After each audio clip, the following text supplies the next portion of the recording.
I'll start by saying that when I was a kid, based on my TV viewing, I thought that I would have a flying car by now. But almost as good as that is the smartphone. And we all carry these around with us. We have this virtually anytime, anywhere shopping and fulfillment offerings available to us.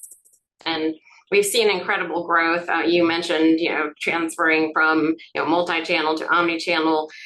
E-commerce has grown so much. Online sales surpassed $1 trillion for the first time in 2022.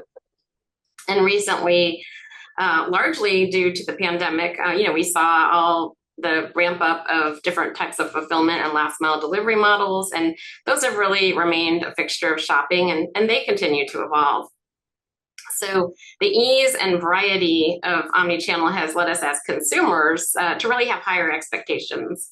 And when we experience an offering with one retailer that we like, we can be quickly disappointed if that service isn't available when we go elsewhere. And given how frictionless it's become to jump ship, the result is that consumers are much less likely to stick around when they don't get the services they want.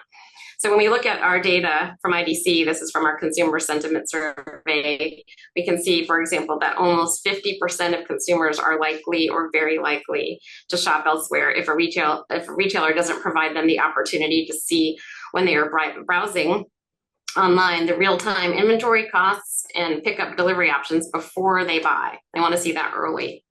And likewise, more than 45% of consumers will select a different retailer when their click and collect options, such as curbside or in-store pickup or lockers, are not available. 45.9% will head elsewhere when same-day delivery is not available. So these expectations create a lot of stress for executives. They create complexity, they drain profits. They're expensive to satisfy because they require much more granular understanding of exactly where inventory should be positioned to get it close to the consumer from the start. And this creates a lot of challenges. Wonderful, thank you. That great insights, Jordan. I think it goes without saying that the modern consumer no longer sees online and physical retail as two different things. The modern consumer, in fact, expects you to be able to publish your real-time inventory to be seen online. They want to be able to reserve your inventory, be able to pick up in store, curbside, get it delivered, and a lot more. So, Scott, let me turn to you. You've seen this up close as a home improvement retailer. You've been part of a department store. You're now at a auto parts retailer. And how does a retailer keep up with this growing expectations of the consumer? Yeah, it's not easy. Just kind of reflecting on this as you think about the history. When I started my tech career back in the 90s, I was with L. Bean, with a company that was primarily catalog. In fact, one of the first companies in the country to do mail order, if not the first, I think, in like 1912. But back then the internet was just starting in the late 90s. Then when we published inventory, it wasn't real time, and delivery quotes were more delivery windows. It was really based on your whatever service level commitments you had with UPS or FedEx or any specific carrier. So if you think about that, inventory wasn't real time. The commitment made at checkout in the early days of the internet was really a estimate of everything. Estimate that we have the inventory, estimate of when we think we can get it to you.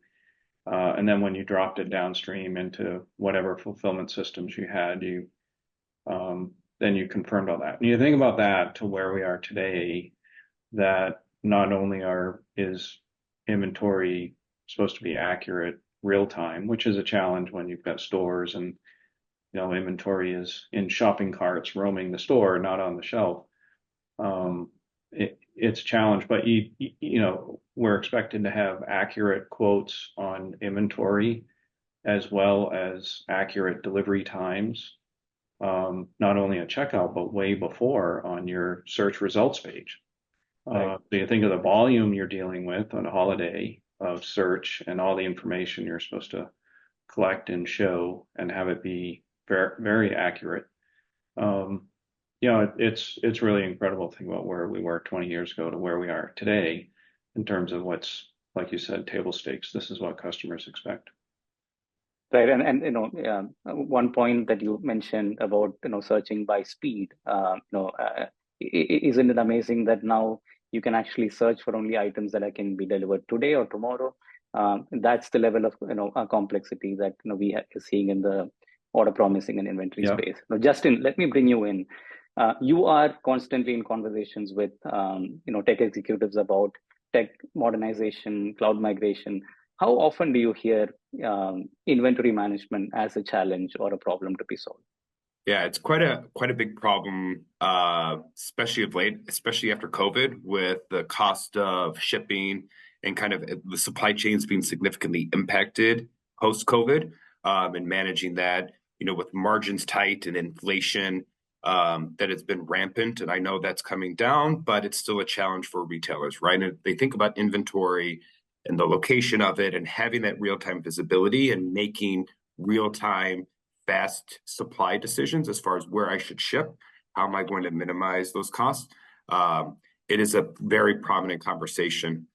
So they can see it kind of in one channel, but as I'm considering strategies around how I can better fulfill from my stores in physical locations, as that is increasing more and more, there is that need to really converge kind of your inventory, or like omni-channel inventory, in a succinct, real-time, a lot of times cloud-based approach, to unlock the value in that opportunity.